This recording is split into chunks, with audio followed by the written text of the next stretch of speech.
In a school where there is a high pupil mobility rate and a high percentage of pupils with English as an additional language, how can a teacher successfully include and engage with each child?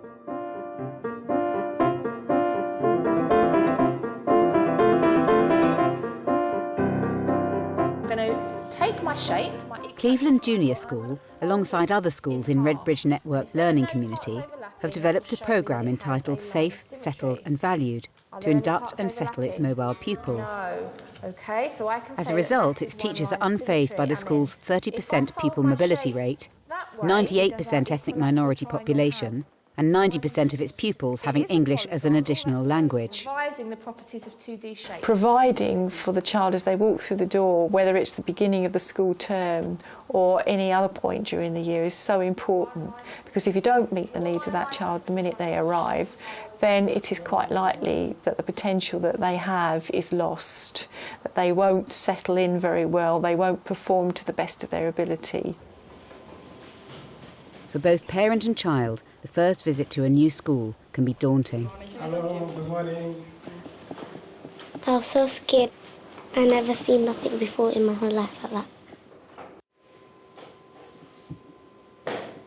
We have an early admin interview in which the family gets the opportunity to share some information with a member of our admin staff. That way we find out details about a child's first language. Language is spoken at home. Yes, Somali. We can get details about if they've had any other schooling in this country or in another country, which again has all sorts of implications in terms of how we deal with that child when the child comes into school. We also in that interview can find out information about the status in the country, whether or not they are asylum seekers or refugees, and we may then be able to set up a support network to help the families settle in. Does Hawa need any special educational needs? No, برشة كبرت المباهن ده وح قاعد للسيو أو وح مسك كلية برابر ومسك وح يباهن هنا قاعد للسيو. Yes, she does. The children don't actually start school on the day that they come in with parents to fill in the admissions form. The class teacher's normally given about 3 days to prepare for the child's arrival, which means that they've got time to make sure they've got any equipment or books, that trays are labelled for them. Okay, Class 6. On Monday, we are going to be having a new girl joining our class. Her name is Hawa. Can we all say Hawa? Hawa! Brilliant, well done. So Hawa... We do have a lot of children coming and going within the school, but we have very good induction practices in place so that we are able to explain to the class before a new child arrives that they have a new member of the class coming in. And so we're able to explain to them where they're coming from, where they're going to be sitting, so that when the child arrives on the first day, it's not really an issue. Does anybody have any questions? Which teacher is bringing her in? Mrs. Pancholi will be bringing her into class, introducing her to us on Monday morning. Okay, Baba. Hello. Hello. Hello, I'm Mrs. Pancholi. Nice to meet you. Yeah, hello, Hawa, how are you? On the child's first day at school, usually myself or a colleague will go down, introduce ourselves to the parent and the child, and then we'll give them a tour of the school so they've got a sense of what the environment looks like, because it may be very different to what they're used to, especially if a child went to a school in another country. There were so many numbers and so many lighting like literacy. I never knew what literacy meant. Sit down, Hawa. Before I came to this school, I thought the teachers would be rude and unkind. When I got to the school, they were so kind and helpful. I'm going to give you some information about the school so you know how things work at Cleveland. Okay, I've got this for you as well. Cleveland print their school prospectus in a number of different languages and include visual information references to aid non-English speaking parents. The school day finishes at 3:15 and Hawa's teacher will take her to the playground and I will show you where you can pick her up at the end of the day. Okay? The children are expected to wear school uniform. We have no tie or blazer, but school colours are blue and white. So for the girls, they can either wear trousers, blue shalwar kameez or a blue skirt.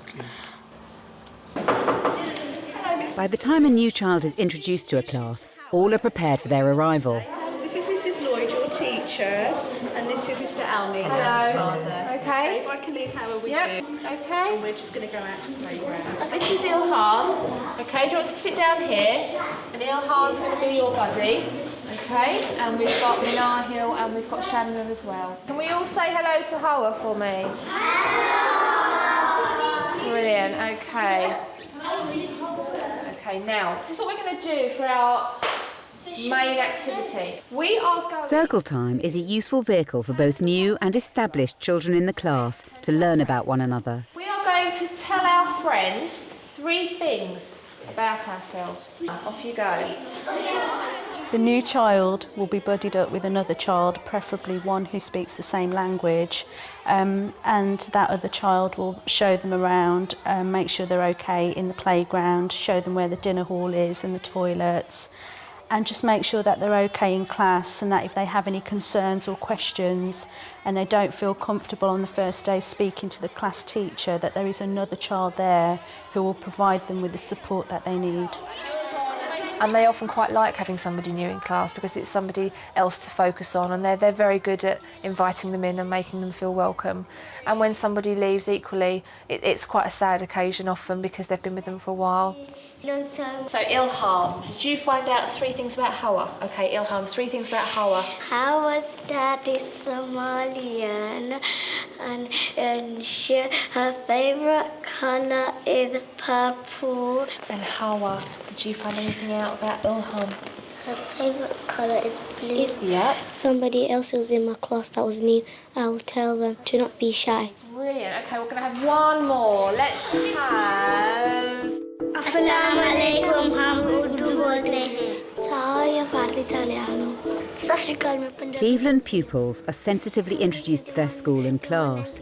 But how does the teacher then work with new pupils and accommodate the huge range of English-speaking abilities that they can find before them? Try and write the next 2 instructions. When I'm in class teaching on my own, I have a range of strategies that I can use to deal with bilingual or children with English as an additional language. Roberta, she's been here just over a month now, and she's the only child who speaks Italian.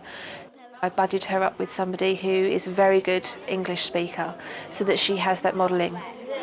Look, Roberta, if you don't do that, look, on the board. Where she's working in groups, again, I try and ensure that there are a range of abilities within the group, so she is able to listen to the language being used, assimilate the language that's being used, and at the same time she's able to view the activity being put into practice. So where she feels confident to, she will participate, and where she would prefer just to sit back and just to view what's going on, then equally it's a safe environment for her to do that as well. Okay, did you draw the line straight away?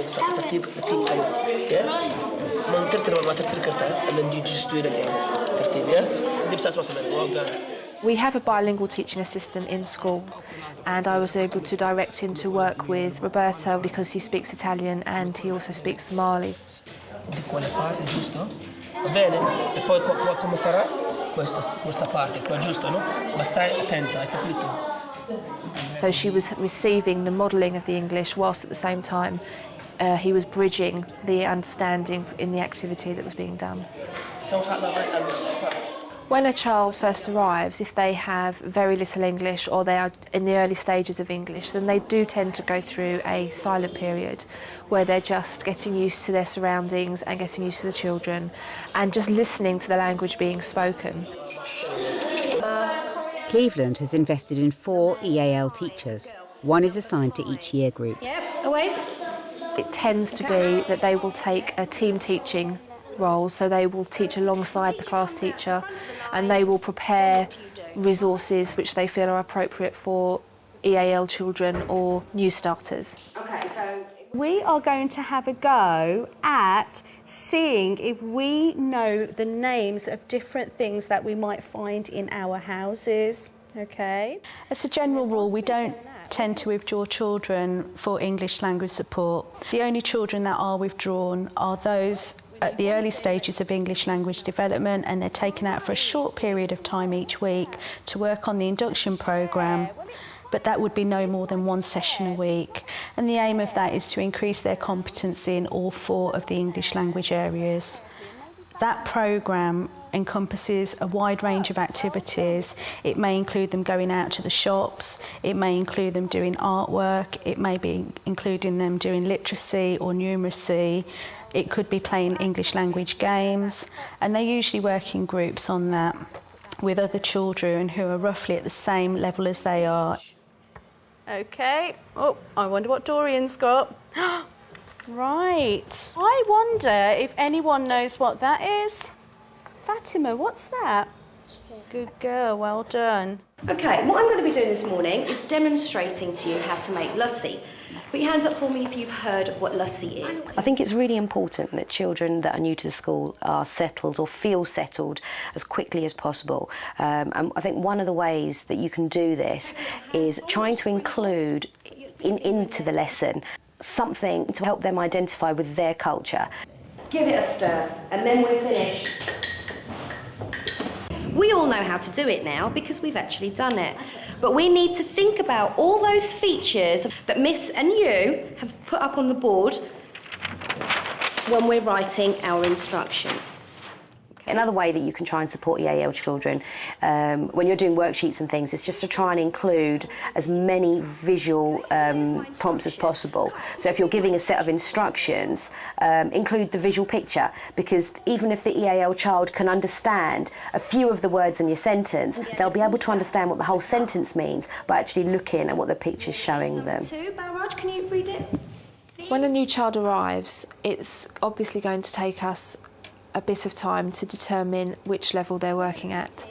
So we try not to assume that they are working at a lower ability purely because they don't have the language to express themselves. So we usually put them into a group that is perhaps a middle ability group where the resources are visual and are there to support their language and also enable them to show what it is they can and cannot do in that particular subject. Superb, well done. The work that you do with them in the small groups, it does raise their confidence because, number one, they've done it already. They've understood it, you've sat and you've explained it, they've explained it back to you, they've done the work. And in that particular situation where the rest of the class hadn't actually come across the time connectives as yet, they hadn't been introduced to it, it actually raises their confidence because they're the 6 children in the whole class, the only 6 in the whole class that actually know about time connectives and can tell you about them and can tell the rest of their peers. And it just makes them, you know, I suppose it gives them a chance to show off what they've just learned, which is nice for them. Fatima, which one do you fancy? We have to be realistic about mobility. Quite often, the reasons why children move or parents move are out of our control. The best that we can do is that when they are actually here is to ensure that we provide them with the best learning environment possible. One where the children feel safe, where they feel secure, where they feel valued, where they feel equal to everybody else. Roberta? Finally. Finally, good girl. Finally and lastly. Well done.